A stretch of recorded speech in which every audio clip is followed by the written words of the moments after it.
Tonight on Garbage Time Fantasy Football, we recap the NFL Draft. It's time for Garbage Time.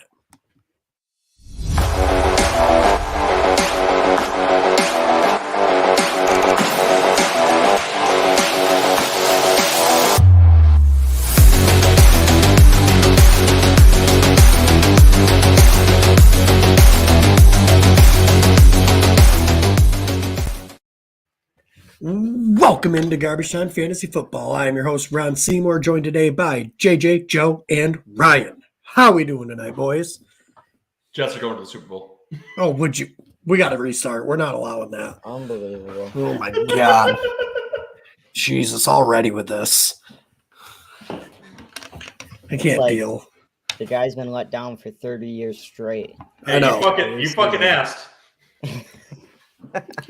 I said, I didn't ask what, like, the implausible, ridiculous comment of the day was. Did you guys hear something? It's just a whisper in the wind. It must be up. Mention the button.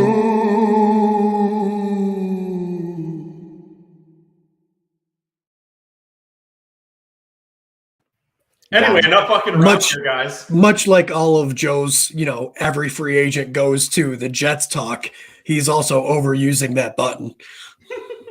Every episode. If you guys like that button, Ron, where can you find the show? No, I'm not answering that question. I'm on Revolt. I'm on button Revolt.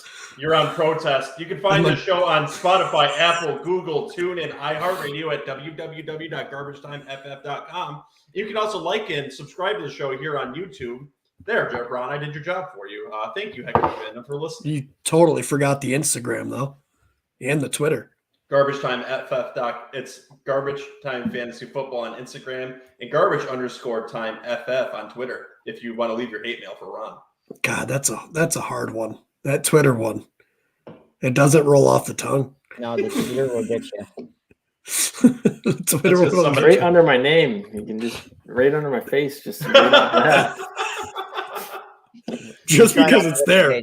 You make the mistake that I can read. That's a fair assessment. This show's off the rails already. I love it. All right, like I mentioned at the top, we were going to do a draft recap, but we're going to do just the wide receivers since that was the most fantasy relevant people that got drafted probably.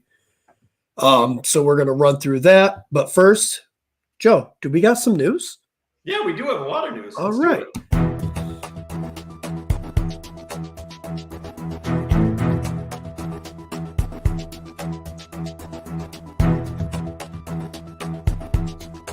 News updates.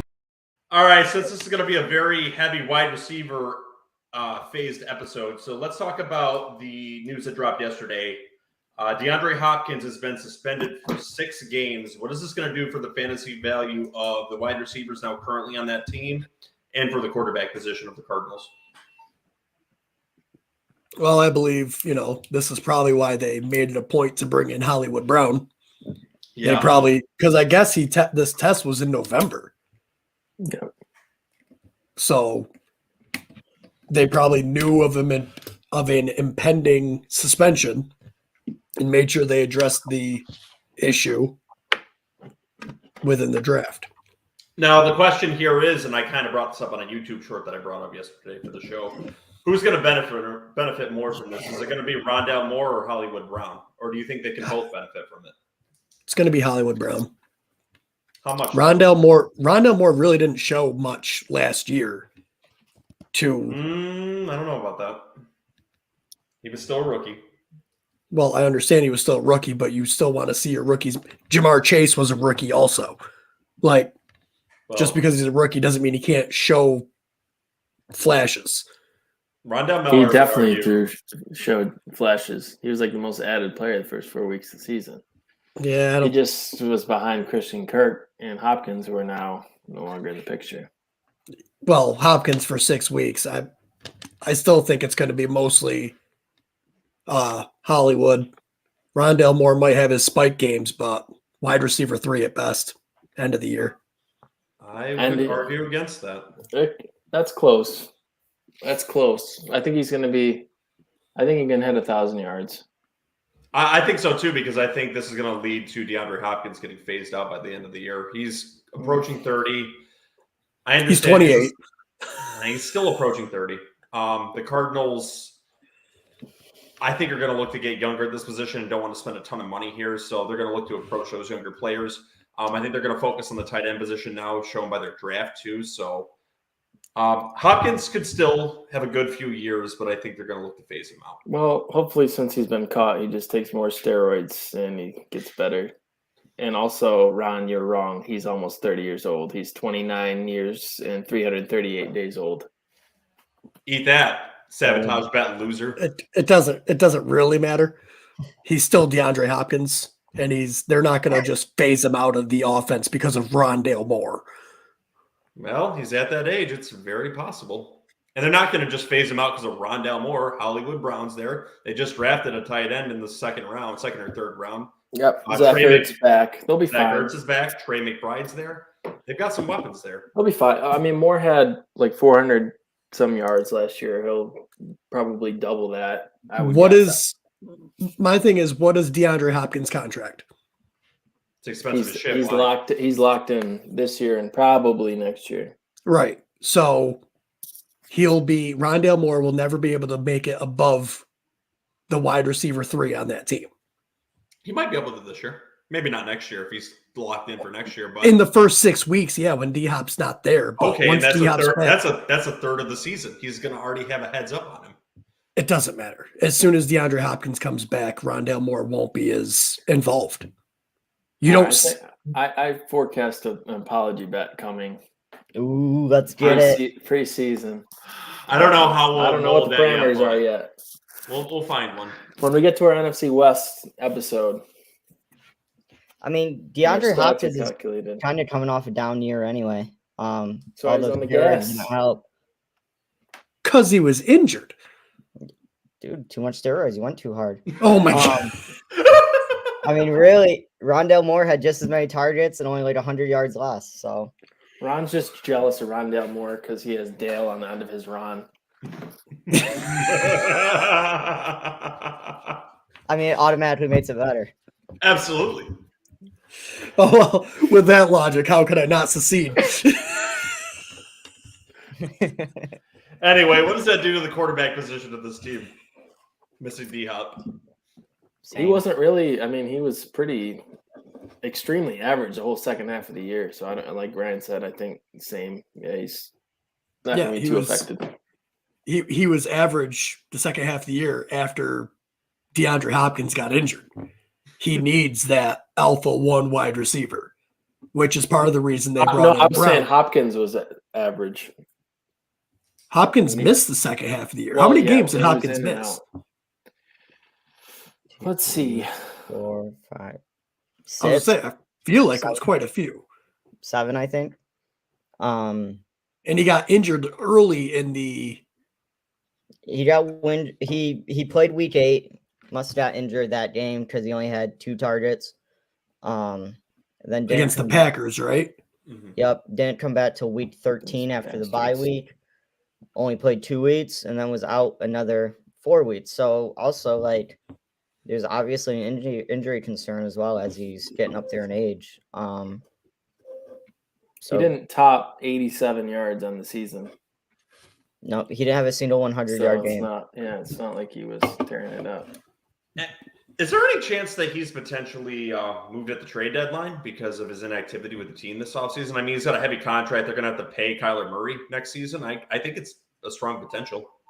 If they suck, if they have a great record when he's coming back, I'm sure they'll keep him. But they're in a tough division. If they start to fade, I can definitely see him trying to move him at the deadline and getting that contract off the books. Because they're going to have to pay Hollywood Brown now. Yeah. And I think he's going to be fantastic in that offense. All right. I don't think they would move him this year because even if they're not doing phenomenally, they're definitely going to be an okay team, and DeAndre Hopkins could put them over the hump. So I don't think they would have to be I feel like they would have to be practically winless come trade deadline for them to actually consider moving D-Hop. Okay. Okay. If there's any chance that they can salvage their season and make the playoffs, they'll keep D-Hop. All right, Ron. With the 6 game suspension, who ends the year with more yards, Rondale Moore or DeAndre Hopkins? I think it'll be close. Give me an answer.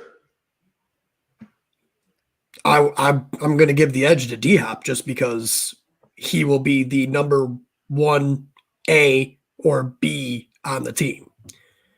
You want to make that the apology bet? No, because anything could happen between now and the fucking regular season. Come on, no balls. It's worth noting. Worth noting, DeAndre Hopkins next year carries a $30.7 million cap hit. Jeez. They do have a potential out after this season to take on $22.6 million in dead cap. I don't know, Ron. I think I'm sniffing smoke here, not shit. I think there's something to potentially him getting traded, maybe. So they're going to have to extend Hollywood next offseason.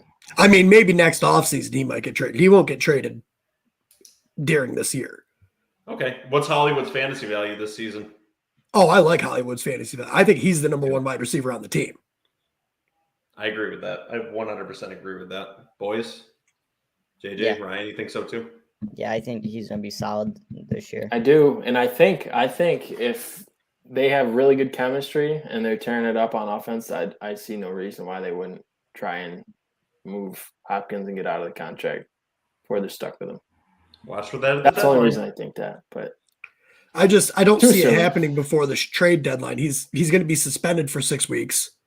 He was injured pretty much the entire second half of last year. No one's going to risk bringing on a 30-year-old wide receiver with a $30 million cap hit.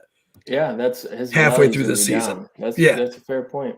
They would have to eat a lot of that contract. I think you're right. Yeah, so they'll definitely keep him all year.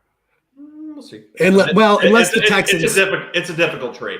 Well, there's always the Texans who will, probably give him a first rounder for him and then eat the whole contract. But outside of that scenario, like me, OB is gone. Sounds like he's going to be a Jacksonville Jaguar. Yeah. All right, we'll move on to our next wide receiver. During the draft, A.J. Brown was moved to the Eagles. So what's this going to do for his fantasy value moving forward? Obviously, the de facto number 1, he's friends with Jalen Hurts on that team. What do you guys think? Well, it's weird because I think it hurts his value, but I think it increases Jalen Hurts' value. Okay, this is interesting. Explain. Well, because I don't think any of us would argue that Tannehill is probably a better passer than Jalen Hurts. I agree. So, and Jalen Hurts, that offense is going to run the ball with Jalen Hurts more than the Tennessee Titans. Does this help or hurt the value of Devontae Smith? Hurts. So what are you looking at him for fantasy numbers for the season? Devontae Smith. My early guess would be Devontae Smith finishes high-end wide receiver 3, but he'll also give you the weeks where he will finish like wide receiver 1 numbers. Like he's one of those guys that could go off for 90 yards and a touchdown or end the week with like 30 yards and completely tank your team. You know what I mean? Yeah. Because you'll never know if it's going to be A.J. Brown or Devontae Smith. A.J. Brown is going to get his targets. They're going to manufacture touches for A.J. Brown. They just paid him $100 million. Like they're going to get him the ball. I think it opens up Devontae Smith for more boom weeks. But I think it also opens up for more bust weeks also. I think he's going to be highly inconsistent and just be a pain in your ass when it comes to fantasy football. Are you calling him the new Tyler Lockett? Maybe. That's actually a kind of what I feel. Uh-oh. And so to Ron's point as well, so Ryan Tannehill had almost exactly 100 more pass attempts than Jalen Hurts. And a little bit under 100 more pass completions. So pretty big dip in passing work there. Yeah. Ryan, where do you see AJ Brown going in fantasy drafts early on? I think he'll still go high just because of the name. You have any thoughts on this, JJ? I think he'll probably be ranked in like the later 20s. Like Ryan said, the reputation. I don't know what that offense is going to look like. I mean, they really tried to establish a run the second half of the year and took the ball out of Hurts's hands. So I don't know if they're going to try and give him the keys back or what that's going to look like. It's going to be really interesting. I have no idea. Okay. A lot of screen passes. Yeah. Next little bit of story I had here too is DK Metcalf thinks he can get a deal done with the Seattle Seahawks. You guys think he's going to stay there long term? And what's this do to his dynasty value? Should he stay with the Seahawks?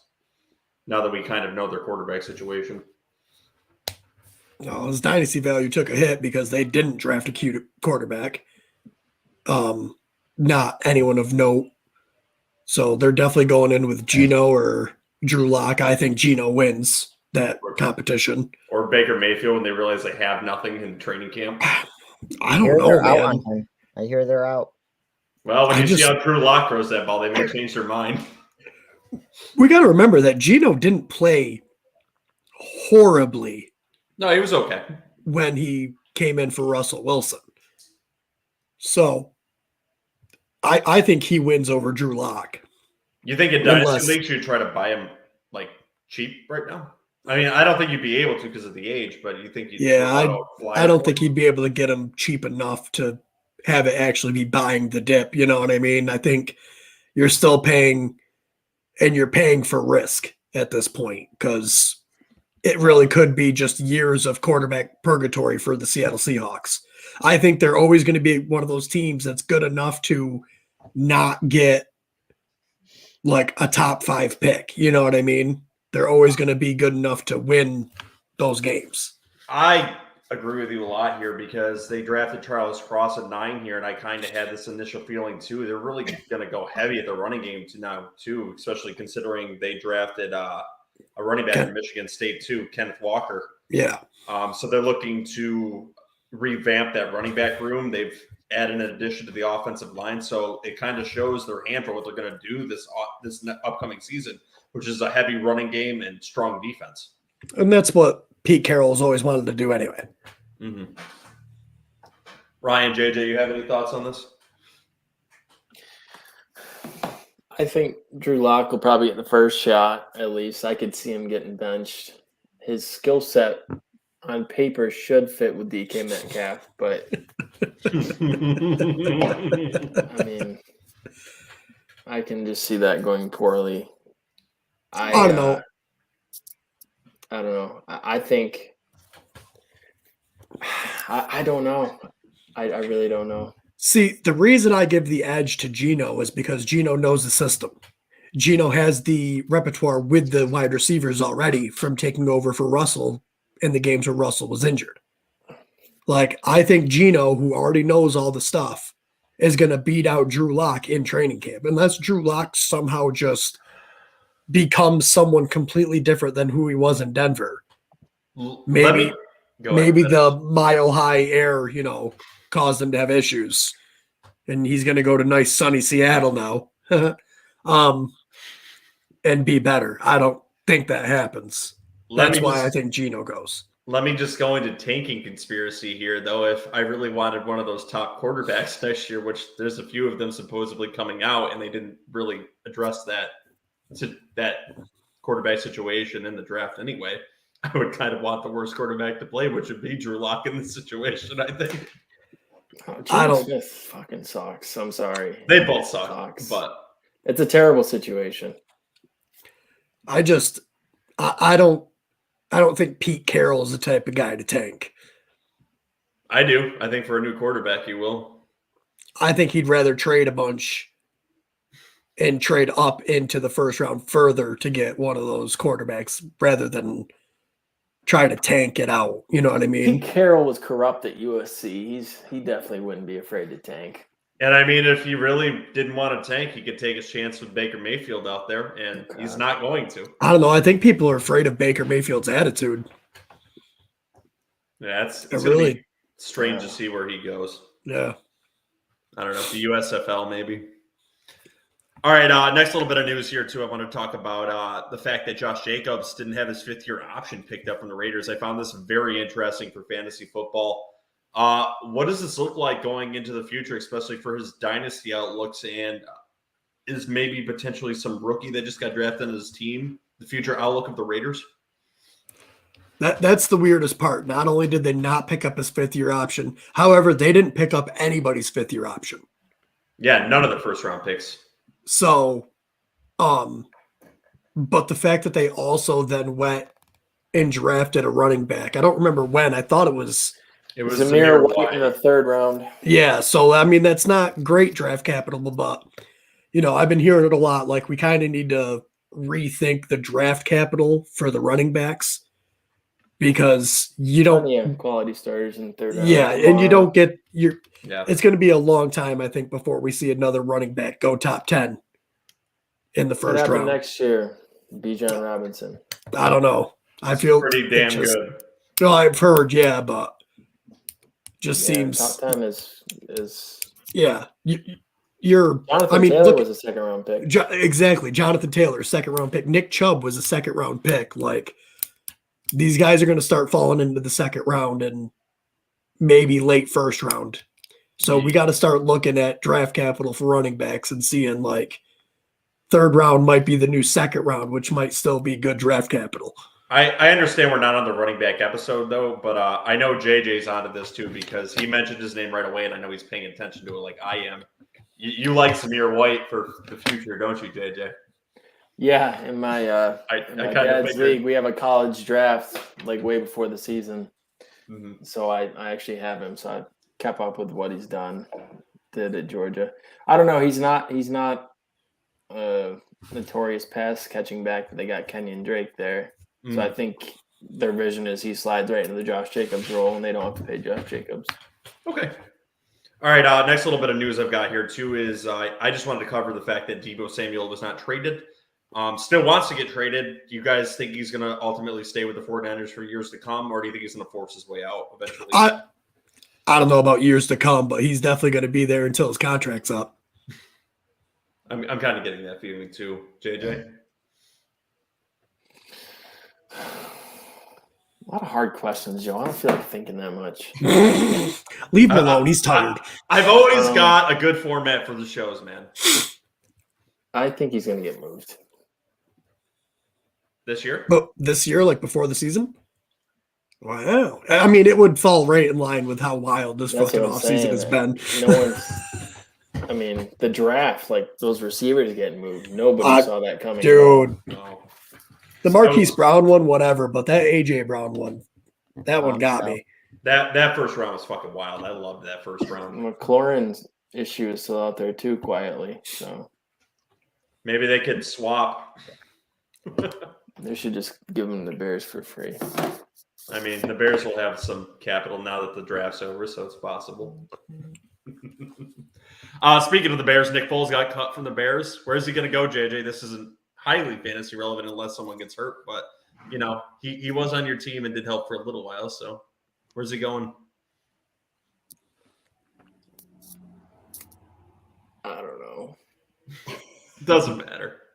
Yeah, I mean, most teams really address the backup QB position. Like you saw guys like Brissett and everyone. Chase Daniel went back to the Chargers, and the Bears brought in Trevor Siemian. Obviously, he just left the Bears, but I mean. So I don't know. Okay.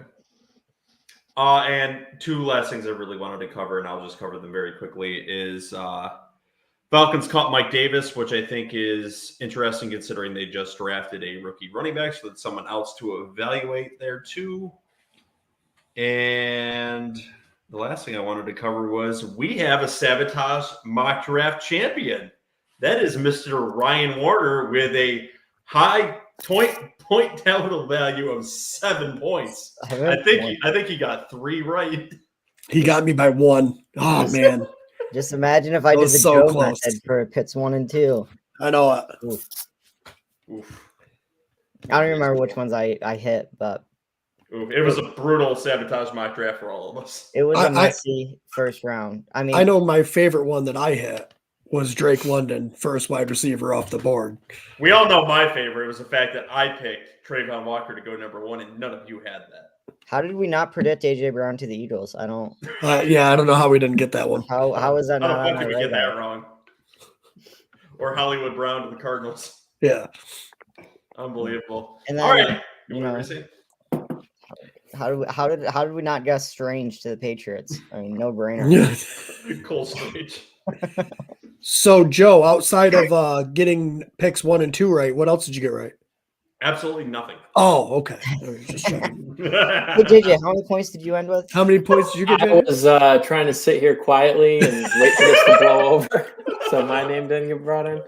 I got one right, and it wasn't even the right team. It was just Jameson Williams at 12. So it was a train wreck of a day for me. Don't worry, every mock draft was absolutely shredded, even among professional Oh, yeah. analysts too. Nobody did a good job this year. It was terrible.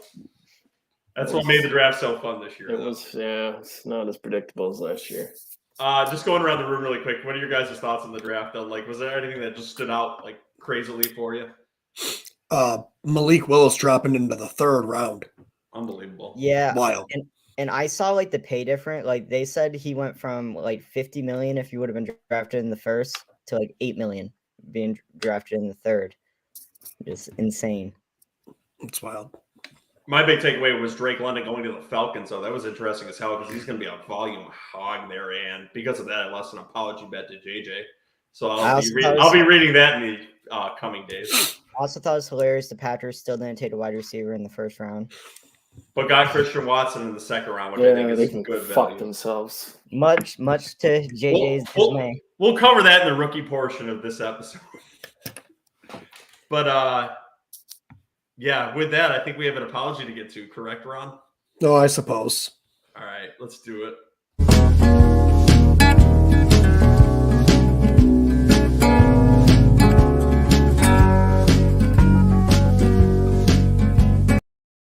Hey, Ron Seymour, why don't you remind the heckling fandom what this apology bet is for? Hey, Joe, why don't you suck my balls? Nice. That's it. I'm going to enjoy every second of you reading this. So this was the Jameson Williams falls to at least pick 30 that I, even in my own mock, did not do. Where did he go? Maybe if I wasn't so stubborn, I would have been a little bit closer to winning the mock draft. But yes, Joe won the mock draft. I have a wonderful apology that I personally wrote for him, so we'll get right into that. I wrote for you. Shh. I was pretending like I actually wrote it. All right. Who said success can't be painful? Well, the Giants walk away from the NFL draft with Kayvon Thibodeau and Evan Neal, 2 blue chip players. A team with blue in their uniform is the reason I am in front of you today. Thank you, Detroit Lions, for trading up and taking Jameson Williams 18 spots before I thought he would have been taken in spot 30.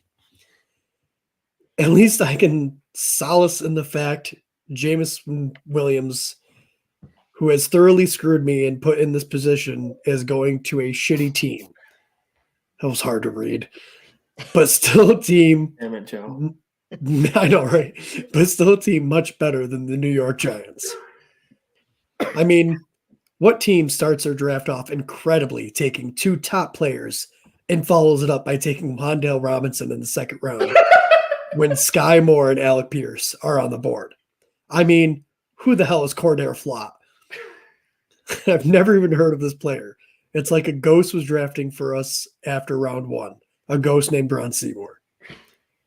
A ghost who would make shitty draft picks, will make shitty fantasy draft picks this year, and has been dethroned as Sabotage Mock Draft champion. The only place where my skills pale in comparison is ghosting my own podcast. and falling asleep before Jeopardy is over with a Mountain Dew at my side and a bowl of corn pops in my lap. I do like corn pops. Speaking of corn pops, that is a cute nickname I gave to Kyle Yates, as I must confess my man crush on him to the heckling fandom. Not only I have incessantly asked to be on his podcast, I have asked him to be on this podcast as well. Every time you log into Twitter and see me post, without a doubt, I am tweeting back at Kyle Yates. To the point, I am even finding myself creepy. Say that again? I don't think they heard that. I am even finding myself creepy. Let's be real. I just wish I had Kyle Yates' job. Instead, I have been reduced to the Adam Gase of fantasy football podcasting. As shown in the ghost drop scene of this podcast. Let me remind you and play it now for you. Oh, I don't have it up. Don't worry, I'll help you. All right, thanks, man.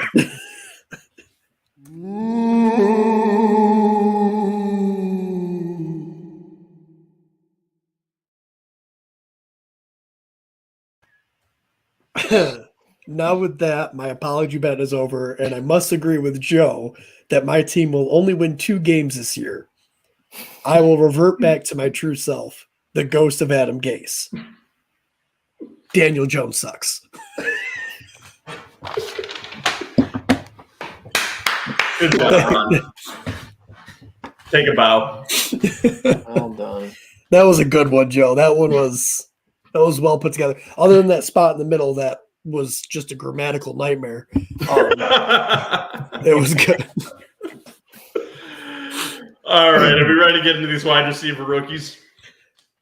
Listen, I read whatever I wrote, and that was a very I'm Ron Burgundy moment for me. All right, so I really wanted to cover these rookie wide receivers tonight to begin with, because this was by far the deepest position in the NFL draft this year and the most fantasy relevant for dynasty rookie drafts coming up. So I thought it was the most important position to cover tonight. So going around this panel, who's your guys' number one wide receiver going into dynasty drafts for this year, now that we know where they're going?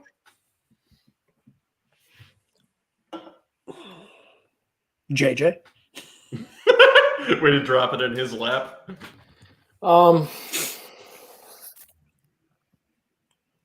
This doesn't have to be your final answer, considering your pick will be coming up, but your initial. I'm going to say I like Drake London, like you said. He's going to have a huge opportunity. He's got Kyle Pitts to take some. He's going to be the one, but he's got Kyle Pitts that showed how much attention he draws last year. He was smothered by defenders. That's why he only had 1 touchdown. So I think he's probably in the best spot right off the rip. The only thing I worry about with him is his quarterback. He's going to have Marcus Mariota starting unless they make a move for Garoppolo or They've drafted Ritter. Yeah, but I think Mariota's going to have a stranglehold on that job. I don't know. It's going to be a competition. I mean, they're going to split reps in camp. It's hard to get. I've seen it firsthand several times. I know exactly the situation. And eventually Ritter will start, but I think Mariota will probably start with the job. And then a quarter of the way through the season, either he'll get hurt like he always does, or he'll just get benched. Now, you brought up an interesting point with Drake London here, and this is something to consider here too. Who's going to be the volume hog? And this is actually a question that I brought up in the description. Is it going to be Drake London, or is it going to actually be Kyle Pitts? Is Kyle Pitts going to take that step forward and be an absolute monster this year, or can Drake London actually carve himself out a nice role? I think both things can be true. I mean, they're probably not going to be a great team. I think they've got a little better this offseason, but their defense is still going to be probably middle of the road to second half in the rankings. So I think they're going to have to throw. Okay. Ron, who's your top fantasy wide receiver for rookie mock drafts? I think I'm going to go with Treylon Burks. The Titans traded away A.J. Brown and then instantly drafted Treylon Burks. Most people's comps for Treylon Burks was A.J. Brown. I'm not saying he's going to be A.J. Brown by any means, especially not this year. But I think they are going to try to utilize him the same way. He's big, he's strong, and he's really hard to stop after the catch. So I think he can benefit from this run-first team, getting a bulk of the targets. He's got Robert Woods there to help take away some of the heavy coverage. So I like Treylon Burks. They describe him as a wide receiver that's not really an ace in any one area, but kind of able to do a little bit of everything. Do you agree with that comparison? Yeah, he's not super fast. He's got good route running, but it's not like he's, it wasn't like he was Jerry Jeudy coming out. People were saying Jerry Jeudy was a better route runner than anyone in the NFL, even when he was coming out of college. But he's solid and he's hard to tackle. And that's exactly what the Titans like. I feel like dynasty owners have been very high on Treylon Burks going into this. The rookie drafts are going to be coming up too. And I think this is a pretty good fit for him. I think ultimately if Tannehill starts for the season, I think that's a better fit for him. I think Malik Willis needs a little bit of work. And that's how the teams assess him, which is why you saw him taken a little bit later. So I do like his value here. Obviously, there is a little bit of competition here, I think, at the wide receiver position for him to be the wide receiver one. I understand his competition is 30 years old and coming off an injury, but it's still there. Ryan, who's your number one? Yeah, so at the top of my list, going to copy JJ here. I had Drake London. It's going to be him and Kyle Pitts. So should get a pretty large workload right out the gate. Okay. My initial number 1, 2, I'm going to also agree with JJ here. I do think it's Drake London for the fact that there is absolutely nothing else there besides a very good tight end, and he's going to be a volume hog at the wide receiver position. Yes, I understand that they also have Cordell Patterson, who catches out of the backfield here too, but you're looking at 3 weapons there. There's some teams that have 3 decent wide receivers, and he's the number 1 wide receiver on that team. So just on sheer volume, even with a mediocre quarterback, I think Drake London's the kind of wide receiver that can elevate the play around him as opposed to the quarterback needing to elevate him. So I agree with that comparison, and I think it's highly likely that he could be drafted at number 1. I think Garrett Wilson could be another potential here too, for the fact that he's playing. I think it's going to be a lot more of a prolific offense where he fits into a good position, but there's a lot more competition there for him too. So I would give the edge here to Drake London. Are we really going to go with the word prolific for the Jets offense? I do. Yeah. I would say prolific for the fact in the running game. I wouldn't say in a passing attack. I just want to give you, a chance to think about what you said and make sure it's what you wanted to say.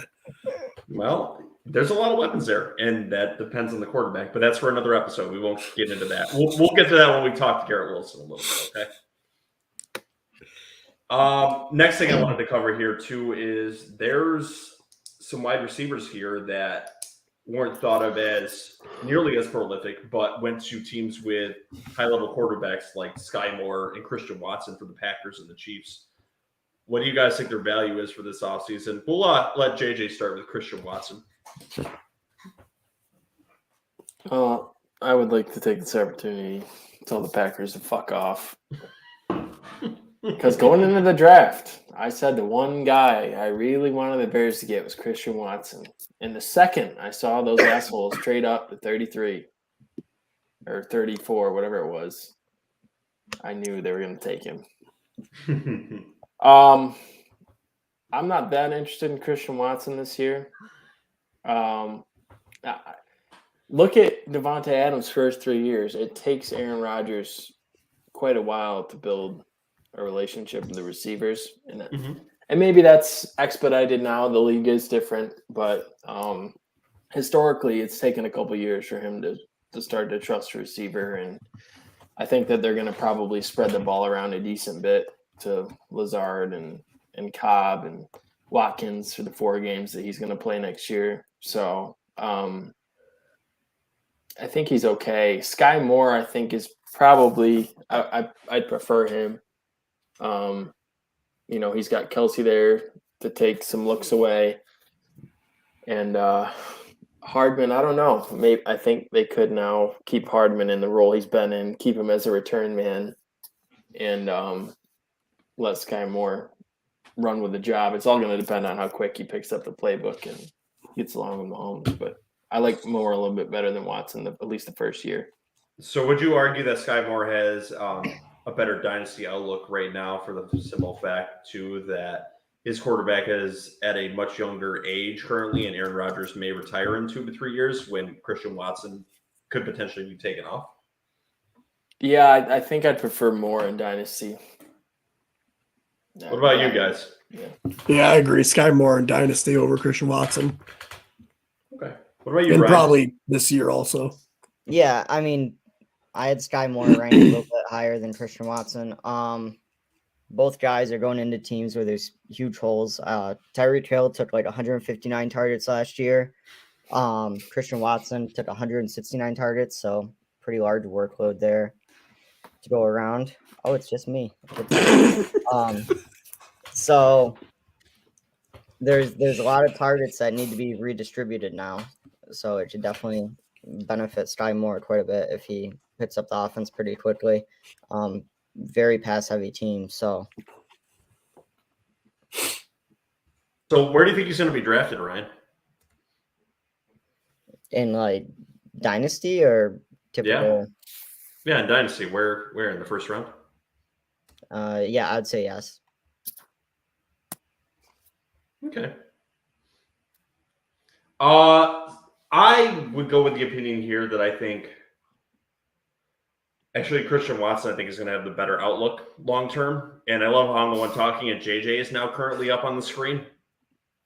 Christian Watson, I think, is more of an athletic freak. And, well, I understand Aaron Rodgers is a little bit older here. I don't think it's going to ultimately matter who's playing quarterback for the Packers long term, whether that be Aaron Rodgers, another rookie, or the shitty Jordan Love. I think he can elevate the players around him long term, and I see him as being the wide receiver with more value long term. So I disagree a little bit with you guys, and I love it. We're all fucking with the buttons now. JJ's doing it so he can take shots every time one of us is talking. About Christian Watson specifically. Shots tonight. I'm pass out hard enough without him. Oh shit, that's funny. All right. Well, before my bias bleeds through here, what's your guys' thoughts on Garrett Wilson going number 10 to the Jets? Jealous. Yeah, Really? it was a Okay. solid pick. I'll tell you what. Zach Wilson has been put in the best possible position to succeed. He's got Elijah Moore, Garrett Wilson. They brought in Corey Davis last year. They got arguably the best running back in the draft this year to go with Michael Carter, who showed significant flashes last year. They brought in Uzama. They brought in Conklin.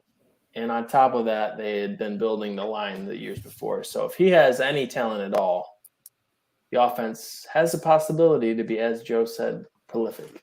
You didn't even say Jeremy Rucker, too, the Long Island kid. We'll see. So I'll give my opinion here. Garrett Wilson is honestly someone I really don't know a lot about, and I don't know what to think of him. There's a lot of people that have compared him to Odell Beckham. I don't know if I'd go that high. He's pretty decent at running routes from what I've seen. But he does have a problem of going up and going to get the ball, which kind of scares me for yak opportunities, and kind of puts you out there for injuries in the NFL. I don't think that kind of play style would go very well if you're going up and getting hit by a linebacker at full speed. So I think he needs to learn to come down with the ball at better positions and go to the sideline. And if not, he's going to be injured early, which kind of scares me. But for the potential of him being good in this offense, I think it's there. Elijah Moore kind of takes the pressure off him this year because I think he's expected to be the number one wide receiver in this offense and is going to take that step forward. But he's also someone that you could get more touches too and use him on trick and gadget plays too. He did that at Ohio State, and there's potential for him to do that here too. I think they'll use him quite often. Yeah. As someone who has Elijah Moore in Dynasty, I wasn't too happy about him landing here because it has been yet to be seen if Zach Wilson can support 2 fantasy relevant wide receivers. So my dynasty team just keeps crumbling and crumbling more into oblivion. I mean, you have like what 1.5 running backs now? Yeah, essentially. Yeah. I might have to reach for one at 104 or something. You may have to trade Justin Jefferson. No, that won't happen. I'm not dumb. What are you insinuating? I just said I'm not dumb. You not- take. Okay, you want. were you finally going not to reading take Tyler. the apology bet tonight? Just because I read doesn't mean I agree. I don't know. You said it with such conviction. I know. Well, I'm really good at reading. I'm not And joking. losing apology bets. Anyway, Ryan, what's your thoughts on Garrett Wilson? No, I agree, and I'm trying with JJ that they've given Zach Wilson every tool possible to play well. So, I mean, if the Jets still suck this year, then you can point to probably one thing that's the problem. So, they're gonna have to figure it out. Yeah, no, he's got no excuses this year. If he doesn't elevate his game, I'm not saying he's going to be benched in his 3rd year, but they're going to start looking other places because he's got every opportunity to play well, and he's got a good offensive coordinator now. So with that, let's go into a little bit of bias and homerism. The Patriots took someone who I think is pretty good and a little bit of a speedster. Ryan, is Traquan Thornton a sneaky 3rd-round pick for dynasty owners and rookie drafts? I like it. I mean, he's quick. I think he was the fastest wide receiver in the 40 this year. A little bit on the light side. I think he weighs like 170 pounds, so might have to bulk up a little bit. But to finally get Matt Jones that deep threat, he can go up and get the ball. Matt Jones had pretty poor accuracy past 20 yards, so needs someone to win those battles. So, and I mean, I'm kind of a homer, so I'll definitely look at him. What do you boys think? I will not ever trust a wide receiver that Bill Belichick drafts ever again. That's fair. Never, ever again. Unless it's a scrawny white boy that he drafts in the 7th round. I'm not doing it. Yeah, or signs undrafted. Right. That was quarterback for some D2 school. Right. Then I'll be like, yeah, that's the wide receiver I want for the Patriots. Ryan, was he a better pick than Cole Strange? Hey, listen, people trashed the Logan Mankins pick too, and went on to be a multiple-time Pro Bowler starter for like 10 years. So we'll wait and see how that plays out. Did you guys see the video of Sean McVay when the Patriots made that pick? That was great. No, I didn't. Enlighten me and the heckling fandom. So it was Sean McVay, and it looked like he was sitting with his guys watching the 1st round. And the Patriots conference with Les Snead talking to the media, and they had the draft on the TV next to him. Yeah, and Cole Strange went, and he's like, huh. And here I was, or he said something along the lines of, and here I was thinking we were going to be able to get him at like pick 104 or whatever their first pick was. Yeah. Absolutely fantastic. Patriots aren't great. The only thing that means to me though is if you have to list like the top NFL coaches right now, you're going to put Bill Belichick and Sean McVay up there. So the fact that both of them were looking at this kid means there's definitely going to be something there. Maybe not worthy of a 1st-round pick, but you know the talent is going to be there. We all know Bill Belichick doesn't give a fuck, though. I mean, my theory is he's got to be more productive than what N'Keal Harry was. So, I mean, for a fantasy standpoint, maybe it'll help out, Damian Harris and Stevenson this year. So there's that, I guess. Or one of the other 37 running backs they have on their team. Including the 2 they drafted. Yeah. All right, let's stick with the homerism wide receivers here.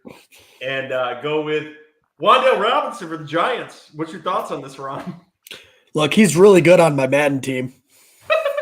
Wan'Dale Robinson. Wan'Dale. I have no idea. We're trading someone. You have a lot of wide receivers. Yeah, we're not going to move Tony, I think. Which I think would be, I want to say it'd be silly because he looked really good, but also he played like 3 games. But get rid of Sterling Shepard, who's always been injured. Darius Slayton, who's not that great. See if you can get someone to take Kenny Galladay's contract. Like, I don't know. That ain't happening. I wish they would have used that on, I don't know, Nakobe Dean or someone else. Anyway, you got Wandale Robinson. Let's continue with the homerism. Oh, he's good. Jones from the Bears. What's your thoughts on this, JJ?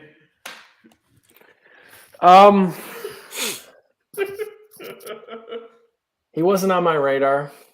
I've learned a lot more about him the past couple days. He turns 25 this year, which I don't like. But he had explosive speed. He was the top-rated kick returner in the draft.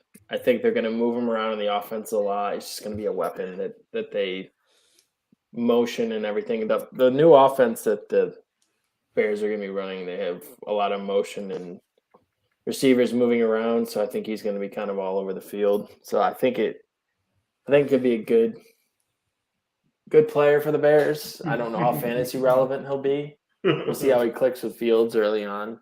But all signs pointing to the Mooney show this year. We'll see how he can handle the double coverage. Well, what they were talking about on the Irish Bears podcast, when you're a big fan of too, is they're seeing him as being a kick returner too and playing a lot of special teams. You see him doing that too?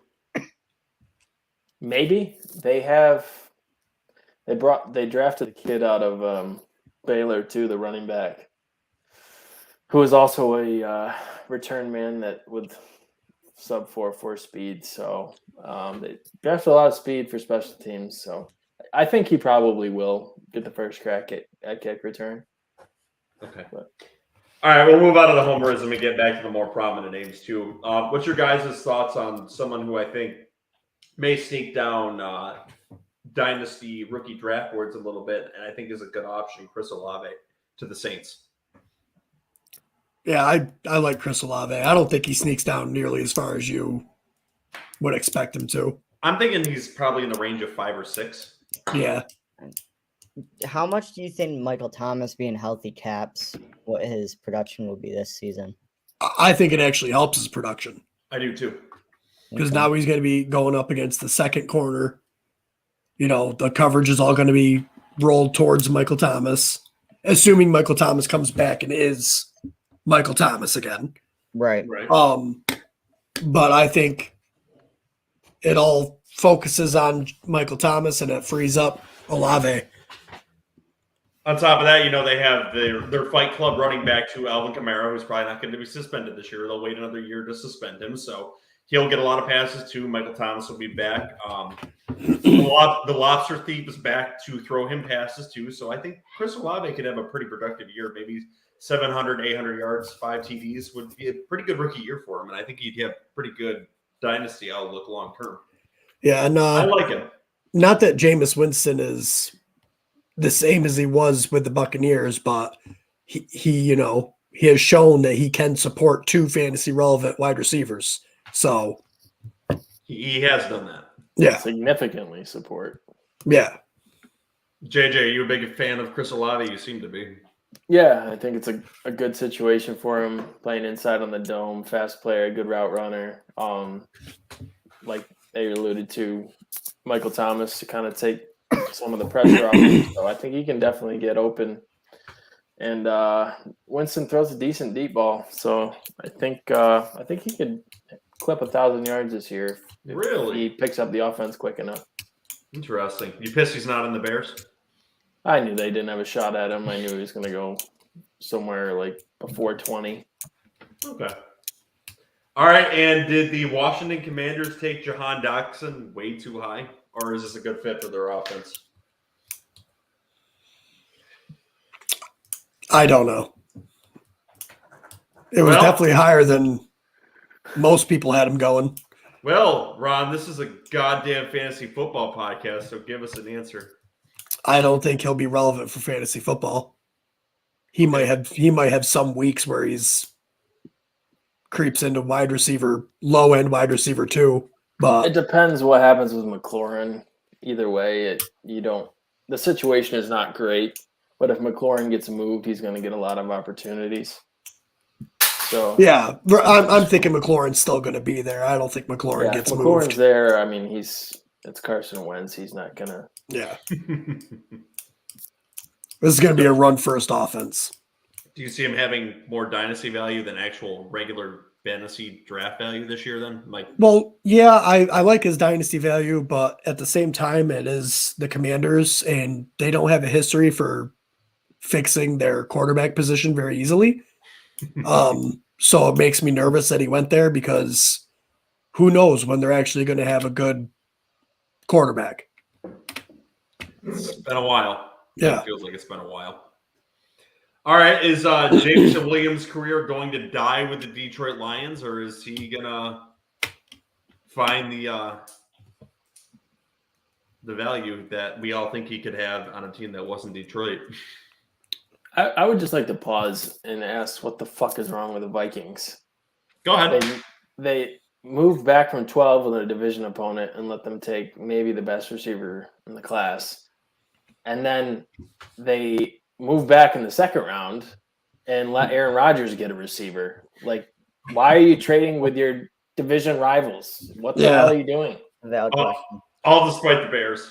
Although I did see a thing where the last 2 times that the Vikings had traded back with the Lions, the Vikings got like one of them was Danielle Hunter. I think the other one was Everson Griffin. And the Lions got like nobody. It's not in the league anymore. So like Vikings are just letting them sabotage themselves. I just don't feel that this is going to be the case though. I like the trajectory that the Lions are on. I think they finally have their coach. I mean, that team didn't win a lot of games, but damn, were they scrappy. Remember when you picked them to beat the Eagles round? I do. Yes, I do remember that. Oh, look, another apology bet you lost. But I like the trajectory that they're on. I think they've made some great draft picks. They were aggressive to go get Jameson Williams, which I think was the right move.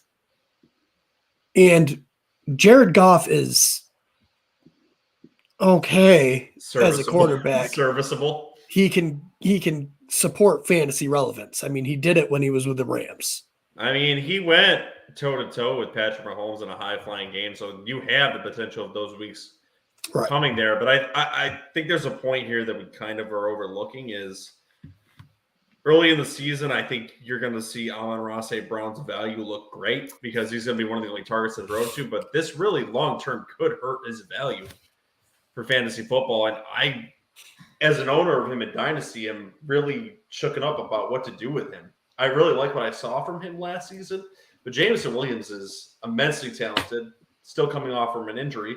But is that enough time for Amon Ra St. Brown to really establish himself as the number 1 wide receiver? Or is this going to be a situation where Jameson Williams is going to come in week 9, 10, somewhere in November and just hit the ground running and be the number 1 wide receiver of this offense?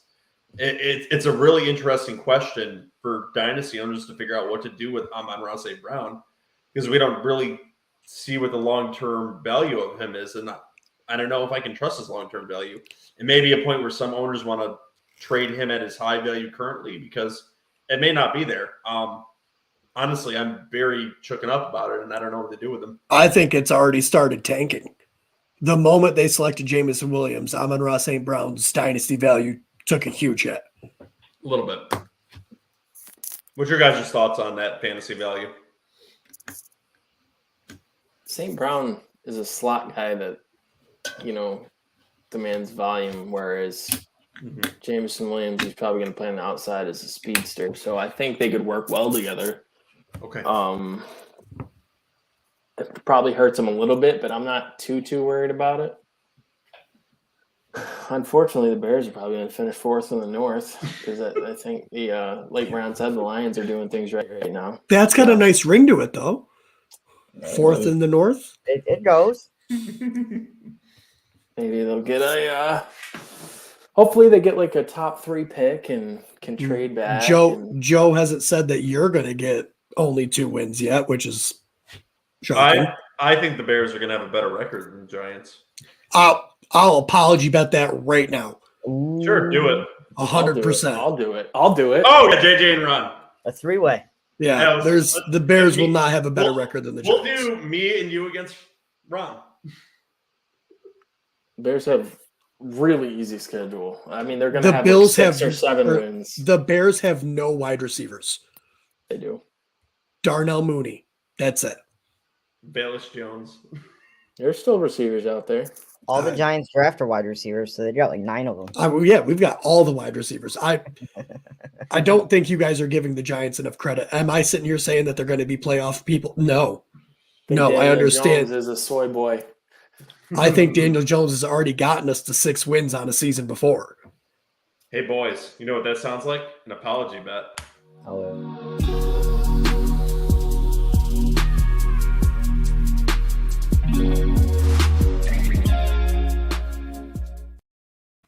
Bears will have a better record than Giants this season. Oof. I hope. Already said they're going to finish 4th in the North, and the Giants are going to finish 4th in the East. And he hopes they get a top 3 pick. Like Giants will be pick number 2. 2 wins and 3 wins. Yes. All right, boys. I think I'd be more upset if that was the case. Oh my God, that's insane. All right, what do we think about George Pickens to the Steelers? He's a very interesting wide receiver going forward. He's got no value this year.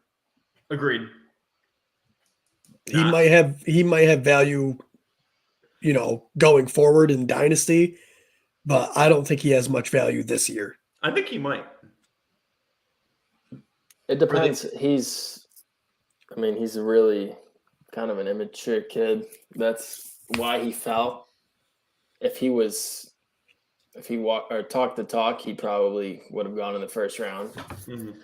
So it's going to depend on how he reacts for the Steelers and how fast he picks things up. Because there's targets there now. James Washington's gone. Juju's gone. There's certainly targets. Yeah, but they're going to be, and no disrespect, but they're going to be either Trubisky targets or Pickett targets. And let me just say, if they are Pickett targets, which I'm sorry, JJ, he's a hometown boy. I think Kenny Pickett will be starting week 1. I think he's going to create that repertoire with George Pickens because you're going to be seeing him practicing with him in rookie camps early on. He'll create that chemistry, and they'll look to get him on the field with him. And the Steelers do run 3 wide receiver sets, and I think that would work very well with Kenny Pickett, who kind of ran a pro-style offense. And I think that would work well with Trubisky, too. I honestly think George Pickens could have a decent year this year. Here's my question, Joe. Go ahead. Deontay Johnson, does he finish as a wide receiver 2? Yes. Okay. Chase Claypool, does he finish as a wide receiver 2? No. Wide receiver 3? Maybe. Okay. George Pickens, where's he finishing? Low end wide receiver 3, but for Dynasty, I think he's good value. Right, but for this year, he's not going to have any value. Low end wide receiver 3 flex value. I don't see it. Boys? I don't see how you can think that a rookie is going to do something that's really not projected to be. Yes, he was the best, probably one of the best rookie quarterbacks in this class. But compared to other classes, he wasn't. And you think he's week 1. And you think he's going to support 3 fantasy relevant wide receivers throughout the year. Plus, there's Pat Freiermuth there. That's a good point. And Najee Harris. They're going to be a run-first team. There's no way George Pickens finishes, I would say, low-end wide receiver 4. Those are all very solid points. I'll give you that. I think Mitch is going to start, though. What does this offense look like, you think, with Mitch under center? Just like Ron said, they're going to run first and play to their strengths. Okay. Pickett can move a little bit too, so they're gonna be interchangeable. I think. I think they're going to run the same offense they did last year with Big Ben, just with more opportunity for the deep ball to actually hit. No, I think they're gonna move the quarterback. They could not. Ben had to stay in. It was the slowest quarterback in the league. They're gonna get the quarterback moving. Right, but what I'm saying is more like the play calling in general. They're still going to have those underneath routes be like the focus, but when they need those big plays, they'll actually be able to throw the ball downfield and not have to worry about Big Ben's arm falling off mid-throw. And Kenny Pickett's elusiveness is very underrated. A lot of people don't talk about that. He can escape the pocket pretty well. Yeah, but he's still a rookie, and I don't think he's going to support multiple fantasy options. And you got to think Frymuth is going to be a big part in this offense. You may have convinced me here. Honestly, I didn't take that into account. And my meter may be moving on that one a little bit. W for Ron. I mean, I'm not going to say. I mean, this is Deontay Johnson's last year on his rookie deal. Mm-hmm. I think they keep him. Okay. But I don't think they keep Chase Claypool once his deal's over. So that'll give way for Pickens to have decent dynasty value. I like him in Dynasty. I don't like him this year. All right. We like Alex Pierce in Indy. I mean, he could be the wide receiver too, it kind of feels like. Dynasty, I mean, I might take a late shot. I mean, Matt Ryan can definitely support two wide receivers, but I still think they're going to run the ball a lot in Indy with Jonathan Taylor, because why wouldn't you? He could definitely have weeks where he could get you wide receiver 3, maybe low-end wide receiver 2 production, but there's other people I would look at before him. Anyone else have an opinion on him? On Pierce? I'll say that I've seen some metrics on Matt Ryan's deep ball efficiency the past couple of years, and he's not throwing a good deep ball, and that's kind of Pierce's MO. Mm-hmm. So, like Ron said, he'll have a couple big games, but he'll probably end the year with like between 700 and 800 yards, I'm going to guess. Yeah, like I've kind of got the feeling with that with Alex Pierce. And I think Alex Pierce is a very talented wide receiver coming into this too that a lot of people overlooked. Yeah, some teams overlooked him too. What I want the heckling fandom to remember is that there's not going to be a Jamar Chase, Justin Jefferson every year. Those are outliers that I don't believe are going to happen every year. You have to remember that with these rookie wide receivers, you're most likely going to get a Devonta Smith type year over the Justin Jefferson, Jamar Chase year. I'd be happy from a Jalen Waddle kind of year from Jameson Williams. Yeah, Jalen Waddle. I mean, his was mostly based on receptions alone. Not saying he didn't have a good year, but like he had over 100 receptions. That's unheard of for rookies. Okay. Last wide receiver I really wanted to cover. There's 4 other names I'll cover really quick after that and see if you guys have any opinion. I don't think you will. John Mechie from the Texans. There's not a lot there. I think there's opportunity for him there. Any chance that General Mills has any value for this guy here? He's intriguing. Why? Just because I love the fact that they committed to General Mills. You know what I mean? Like they didn't draft anybody of note. They went out, they bolstered the defense. I believe they did pick up an offensive lineman at some point. And then they got General Mills, another wide receiver. They brought back Brandon Cooks. Like, they're committing to their guy. And I'm happy to see it. So, maybe he's good enough. No other thoughts? I'm not super interested. They got Cooks there, obviously, who's going to be a big part of things this year, and they got Nico Collins, who already has kind of a relationship with Davis Mills. So I think the ceiling is probably like what we talked about with Alec Pierce, 700 yards or so. But interesting down the road, dynasty wise. Cooks is he's got to be 30 by now, right? So or right around there. Yeah, So, right around there. he's intriguing. Can I bring up one guy that you probably have on your list, but I want to bring him up, Joe? David Bell. David Bell. Yep. He went to the Browns. Deshaun Watson's a great quarterback. The only other weapon they have is Amari Cooper, who gets injured and disappears from time to time. I think David Bell could be walking into maybe one of the best rookie landing spots for a wide receiver that there is. Well, I kind of saw him as a sneaky pick, you son of a bitch, but obviously he's already on your radar, so I may not be getting Bell. 3 other options you can look at here, too. Hold on. Go ahead. JJ doesn't like Bell, and I want to know why. Go ahead. I watched pre-draft. I watched a lot of his games, highlights. I just wasn't that impressed. He's not that fast. He's a decent route runner, but he got caught. He doesn't have breakaway speed. He's vertical wasn't that crazy. But could he end up being like the possession guy and maybe finish, you know what I mean? Get like a lot of. I mean, honestly, like his measurables are I guess somewhat close to Jarvis Landry. So depending where they put him, I just don't think he is superstar potential. Like if he moves into the slot role and Amari Cooper is primarily outside, plus they have that not Donovan people. Who's their fast guy?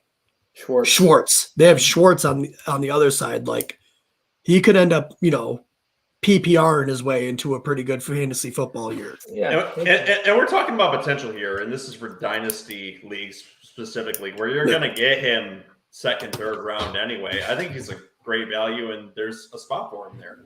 Yeah. Some other wide receivers you may consider in these spots too. Ones I'm not specifically too big on. There's Jalen Tolbert from Dallas. That's interesting because of the offense he runs in. But there's still a lot of weapons there currently. Kelvin Austin is also in Pittsburgh, but there's a lot of weapons there. But, I mean, as a third-round flyer, should injuries happen, still not an awful pick. And Bo Melton, another one you can look at. Is there any other names I've really forgotten on this list, guys? I know the Chiefs just signed off he didn't get drafted, but Justin Ross, he was projected to be one of the higher wide receivers in this draft. Ended up getting a pretty bad injury. He fell out because I guess he could get hit once and just be done forever. So that's why he fell out of the draft. But I doubt you're going to draft him, but he's definitely someone you're going to want to keep your eye on. The Chiefs definitely. So hit that little star on your sleeper app for him. Yeah, just keep an eye on him. Preseason, maybe he shows out. It's a very risky pick. I saw a tweet that said, "What a sad story Justin Ross is," because he was a bigger prospect. He was in the same wide receiver room as like Hunter Renfrow, T. Higgins, and those Clemson receivers, and he was considered the best one. And then he just hasn't been able to stay healthy, and now he's an undrafted free agent. So, interesting. It's a rough game. It is a rough game. And just one last point before we get out of here, I wanted to bring up that was in the description of this episode too. We already talked about Amon Ra St. Brown. Some value is going to be interesting with Jameson Williams there with Detroit. I just wanted to say I don't think it's really going to hurt Elijah Moore's value with Garrett Wilson going to that team. I honestly think he's going to be the number one wide receiver on that team. And I think there's going to be enough balls to go around there for him too. So if you are holding on to him right now, like a certain owner in this league currently, I don't think you have to worry about him. I think he's going to have good value this year. Yeah, I'm not too worried about this year. It's more long-term. No, I think he'll be fine long-term. He looks insanely talented, and I think that'll follow through. Is there anything you boys wanted to say before we get out of here? No, I got all my stuff. All right, Ron, where can you find the show if you like the shit that you heard tonight? All right, yep, we're over on Spotify. We're on Apple Podcasts, Google Podcasts, iTunes. I did it again. Son of a bitch. God. Anyways, we're on Twitter at @garbage_time FF. We're on Instagram at Garbage Time Fantasy Football. Go to our website, www.garbagetimeff.com. Leave voicemails or hate mails. Leave a review. If you don't want to leave a review over on Apple Podcasts, you can do it right on our website. Make sure you subscribe on our YouTube right here at Garbage Time Fantasy Football. Hit the bell icon so you know when we go live, which we do all the time. And congratulations again, Ryan, for winning the Sabotage Mock Draft. I almost had you. Heck yeah. But you didn't. I didn't. And So with that, close, but yet so far. Yeah. And with that, we'll get out of here and we'll see you guys next time. good night.